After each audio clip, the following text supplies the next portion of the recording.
Hey everyone, I'm Daleen Hassan. Welcome to Inspire Middle East. This week we are investigating the UAE's natural resources, in particular gas, in light of recent discoveries. Our region overall has roughly half the world's oil and gas proven reserves. A bit later, we'll focus on the environmental side effects of COVID-19 to see what impact rising demand for single-use plastic gloves and masks is having.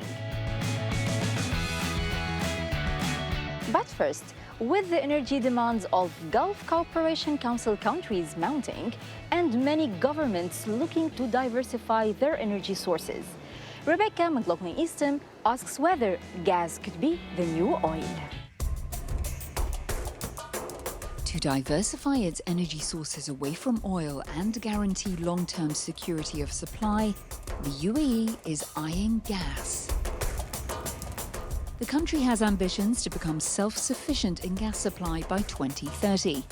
And this plan was given a boost earlier this year when what might be the world's largest natural gas discovery in 15 years was found between Abu Dhabi and Dubai. And the Jebel Ali reservoir is estimated by some analysts to be able to meet the country's entire gas demand for almost 30 years. Through recent discoveries, the UAE has moved up to 6th position in both global oil and gas reserve rankings this year, according to the national news agency WAM. The Emirate of Sharjah has significant energy requirements. And no stranger to the sector in the UAE is Crescent Petroleum of Sharjah. Founded in 1971, it's the oldest and largest private upstream oil and gas company in the region. At a time when natural gas was widely considered an undesirable byproduct of oil production, Crescent took the long view of the market and invested in resources. The company pioneered the UAE's intra-emirate commercial gas market, and this led to the formation of Dana Gas in 2005. And today it has exploration and production assets in Egypt, the Kurdistan region of Iraq, and the UAE. In January, Sharjah announced its first onshore gas discovery in around 40 years. And to find out how the sector might continue to develop in the years ahead, I spoke to Majid Jaffer, the CEO of Crescent Petroleum and the Managing Director of the Board of Directors of Dana Gas. Hello, Majid. A very warm welcome to Inspire Middle East. Thank you. Good to be here. Given that Dana Gas is based in the Emirate of Sharjah here in the UAE, I have to get your perspective on its first onshore gas discovery since the 1980s. How significant is this discovery and where might that gas be directed? It's certainly very promising news, as with the other recent discoveries that have been made in Abu Dhabi and Dubai, most recently Turkey as well. What's interesting, if you look at our region, and indeed worldwide, natural gas wasn't really a big focus for exploration until fairly recently. The target was always oil. In the old days, people used to say, if you drilled a well, oh, the bad news, we didn't find oil, but the good news, we didn't find gas, because it was something you had to deal with. Whereas now it's almost gone the other way, with lower oil prices and OPEC quotas limiting oil production, at least at the moment with this COVID year. The focus is very much on gas. Majid, as we know, a third of the UAE's current gas supply comes from Qatar in a long-standing agreement which won't expire until 2032. Do you foresee an early exit in any way? And when will the UAE become truly self-sufficient and rely a lot less on imports? So I think that project has continued regardless of any politics but at the same time, a lot of important reforms and projects have taken place, most recently in Abu Dhabi, a lot of ad hoc reforms, including privatization of various bits of infrastructure, whether it's in pipelines, new exploration bid rounds, and a focus on gas and getting to self-sufficiency on gas, and indeed boosting the legacy LNG exports. Which, of course, Abu Dhabi was a pioneer back in the 70s with that gas. I'm interested to know, in the countries in which you operate, where are you seeing the best growth potential right now? Where's your focus? So a key project for us in terms of growth is our gas project in the Kurdistan region in the north of Iraq. We're producing 400 million cubic feet per day, as well as condensates and LPG of 1,000 tons a day. And we're looking to get to 900 or even 1,000 million cubic feet per day within the next 2 to 3 years. But I would say overall, the oil and gas sector in our region is still healthy. There is hope with a more rapid recovery post-COVID that we could be seeing prices back to $60 as soon as next year. What other operational challenges face you on a day-to-day basis? One is subsidies.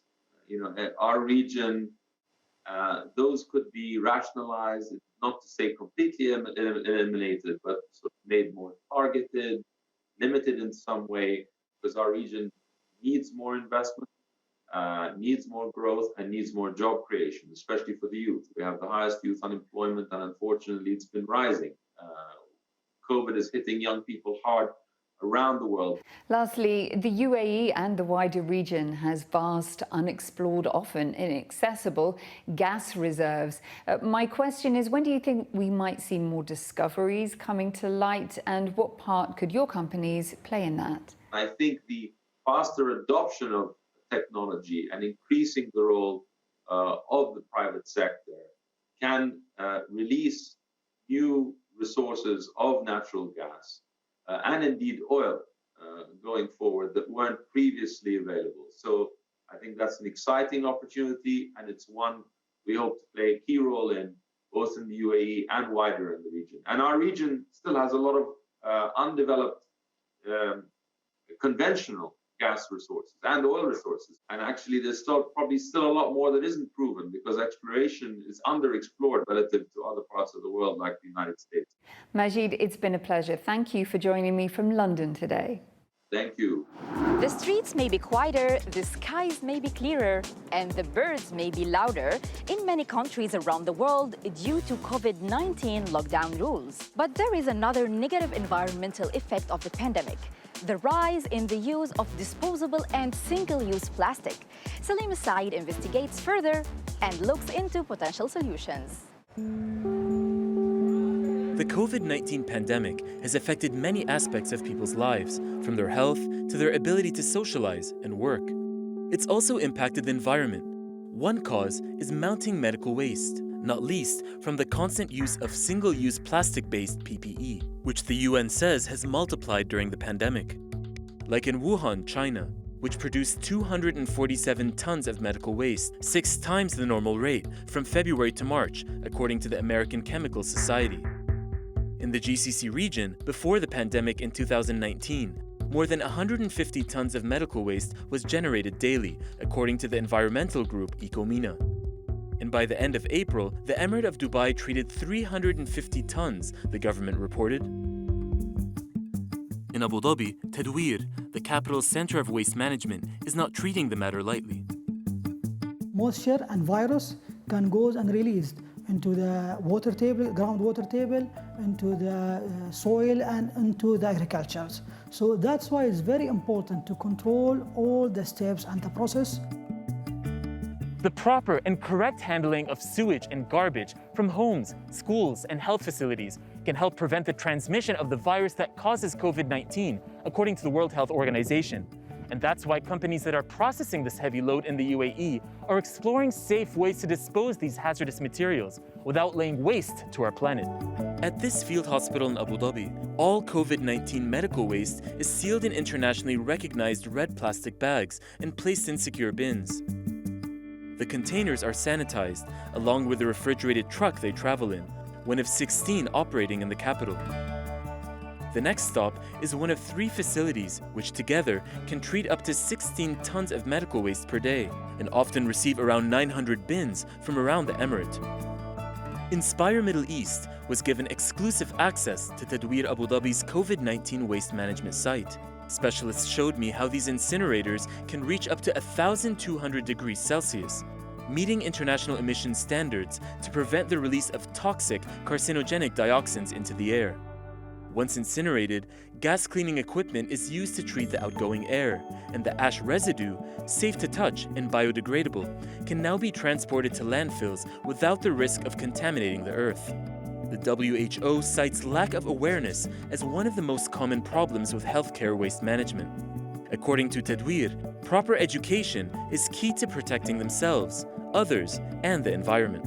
Fear was the most challenging obstacle, let's say, that it face our workers. But with the different action that we are taking from the doing different workshop with our workers and laborers, wearing the proper mask and shoes and the special gloves, zero case has happened within our organization. Looking for new solutions, Tadwir has rolled out 3 mobile incinerators that travel and treat medical waste on site. Some are reducing the amount produced in the first place and using recyclable materials, such as Immensa Technology Labs, an engineering company in Sharjah, which is printing up to 25,000 3D protective masks weekly. And once used, the corn-based plastic can be more safely melted to generate new masks or protective glasses and even construction materials to combat the pandemic. Well, that's all from the Inspire team this week. And in case you missed any episodes, be sure to catch them online at euronews.com. And before we say goodbye, here are some inspiring Instagram posts that caught our attention this week. Stay safe, and I'll see you soon.